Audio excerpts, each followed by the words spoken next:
পুজোর এই সবকটা দিন সবাই আমরা খুব ভালো মতো ঠাকুর দেখতে পেরেছি। হ্যালো এভরিওয়ান, কেমন আছো তোমরা সবাই? আশা করি সবাই খুব ভালো আছো। আর আমার নতুন একটা ব্লগে সবাইকে স্বাগত। দেখতে দেখতে পুজোর এই কটা দিন আমরা সবাই খুব ভালোভাবে কাটিয়ে উঠেছি। আর আজ হয়ে গেল দশমী। তো আমরা রেডি হয়ে বেরিয়ে পড়েছি মাকে বরণ করার জন্য।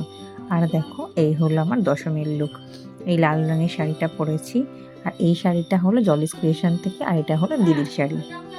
মা আগে চলে গেছে কারণ অনেকটা লাইন পড়ে যায়, আর ঠাকুর যেহেতু তাড়াতাড়ি বলে যে উঠিয়ে দেবে, এই জন্য মা চলে গেছে লাইন দিতে। আর আমরা দু বোন রেডি হয়ে পরে যাচ্ছি, গোপালদা আমরা তিনজনেই। আর ওদিকে ডুগ্গুকে নিয়ে ওর বাবাই রয়েছে বাড়িতে, কারণ ডুগ্গু আসার আগেই ঘুমিয়ে পড়লো। তাই জন্য ওর বাবাই বলল যে তোরা যা, ডুগ্গু উঠলে আমি ওকে রেডি করিয়ে নিয়ে যাব। তাই জন্য আমরা এখন যাচ্ছি, কিছু করার নেই, যে ডুগ্গু কখন উঠবে ওর ভরসা থাকলে তো আমাদের লাইন চলে যাবে। এই জন্য বাবাইয়ের কাছে রেখেই আমরা তিনজনে বেরিয়ে পড়েছি। আর দেখো, খানিকক্ষণ আগে হয়ে গেল এক পশলা বৃষ্টি। যাই হোক, এখন বৃষ্টিটা হয়ে থেমে গেছে, এখন আকাশ পুরো পরিষ্কার। গিয়ে দেখছি ভালোই বেশ লাইন পড়েছে, আর মা দাঁড়িয়ে গেছে।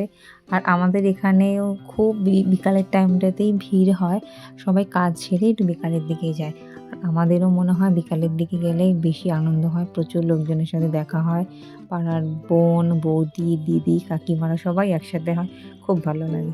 আর গত 10 বছর ধরে কাকি আমাদের সাথেই অঞ্জলিও দিয়েছে আর মাকে বরণও করেছে। তাই জন্য কাকি নতুন জায়গায় চলে যাওয়ার পরও অষ্টমীতে না এলেও দশমীতে চলে এসেছে আমাদের সাথে মাকে বরণ করবে বলে।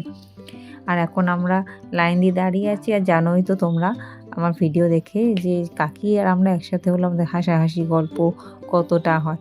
আর দেখো, লাইন দাঁড়িয়ে আমরা এখন গল্প করছি।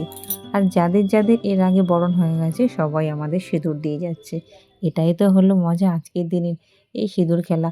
গত বছর ডুকুকে পেটুতে নিয়ে সিঁদুর খেলেছি, আর এবছর ডুকুকে সাথে নিয়ে। তবে এখন আমি ডুকুকে না আনলেও ডুকু একটু পরেই বাবাইয়ের সাথে চলে আসবে। আর এখন যে সিঁদুর পরাচ্ছে ওগুলো পাড়ারই এক বোন, ওর একদম নতুন নতুন বিয়ে হয়েছে। তো আমরা একটু পুরনো হলেও ও একদম নতুন। আর এই যে কাকি আছে, দিদি আছে, দেখো আমরা সব দাঁড়িয়ে আছি। আর প্রতি বছর তো এরকমই হয়, যখন আমরা সেজেগুজে, মানে গত বছর গেছিলাম, কেউ তো চিনতেই পারছিল না, সবাই নাকি বলে আমাদের দু বোনকে যমজ। তো যাই হোক দেখো, আর সত্যি কথা বলতে কি, আজকের দিনে এমন অনেককেই দেখি যাদের কিন্তু আমি প্রথম দেখছি সেদিনকে। আসলে যেহেতু পাড়া থেকে সেরকমভাবে বেরোনো হয় না, আর এই জন্যই সেভাবে যারা নতুন বউ এসছে পাড়াতে একদমই তাদেরকে চিনতে পারছি না। যাই হোক, আজকের দিনে চেনা অচেনা কোনো ব্যাপার না, সবাই মিলে সিঁদুর খেলা এটাই আনন্দ। আর দেখো, আমরা এখন লাইনের বেশ কাছাকাছি চলে এসেছি। আর আমার আগে যাকে দেখছো ও মৌ, ও হলো আমার পাড়ারই এক বোন। তো আমরা যখন কোনো অনুষ্ঠানে বা কখনো পুজোয় দেখা হয়, আমাদের গল্প জমেই যায়। আর এখন দেখতে দেখতে দেখো চলে এসেছে আমাদের ডুগু। আমি ভাবছিলাম যে লাইন তো এগিয়েই আসছে, আমার ডুগু সোনা কখন আসবে।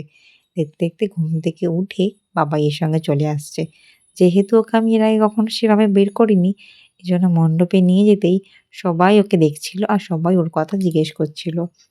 আর তারপর চলে গেছিল মনা দিদির কাছে, আর এখন আছে ওর মিমোর কাছে। ওদিকে পাড়ার কাকিমা তো মনাকে পেয়ে বেশ ভালো করে সিঁদুর মাখিয়ে দিচ্ছে। যাই হোক, কাকির সঙ্গে অনেকদিন বাদে আবার সবার দেখা হলো। আর এখন আমাদের সবাইকে সিঁদুর মাখিয়ে দিচ্ছে পাড়ার এই কাকিমা। আস্তে আস্তে আমাদের লাইন চলেই এলো। মা আর দিদি উপরে উঠে গেছে মাকে বরণ করার জন্য।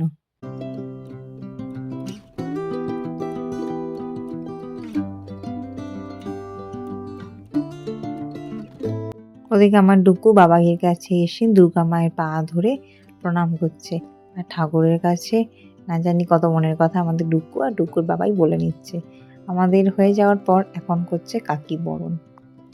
দুর্গা মায়ের বরণ হয়ে গেলে তারপর লক্ষ্মী, গণেশ, সরস্বতী, কার্তিক ঠাকুরগুলো বরণ করা হয়, আর নিচে ওগুলো। তো যাই হোক, এখন তো আমাদের বরণ হয়ে গেছে। আর দেখো, বেশ ভালো সিঁদুর খেলা হয়ে গেছে। আর এখন আমরা চারজন সবাইকে সিঁদুর মাখিয়ে দিচ্ছি। এই যে কাকি, দিদি, আমি আর মা। গত 2 বছর আগে কাকি আমাদের মাখাতে পারলেও আমরা সেভাবে মাখাতে পারতাম না, একটু টিপ দিয়ে দিতাম। কিন্তু এই 2 বছরে আমরা খুব ভালো করে সিঁদুর খেলতে পারছি। আজকের দিনটার জন্য বছরের সারাটা দিনই অপেক্ষা করে থাকি। আর এ হলো অর্পিতা, আমারই ছোটোবেলার বন্ধু।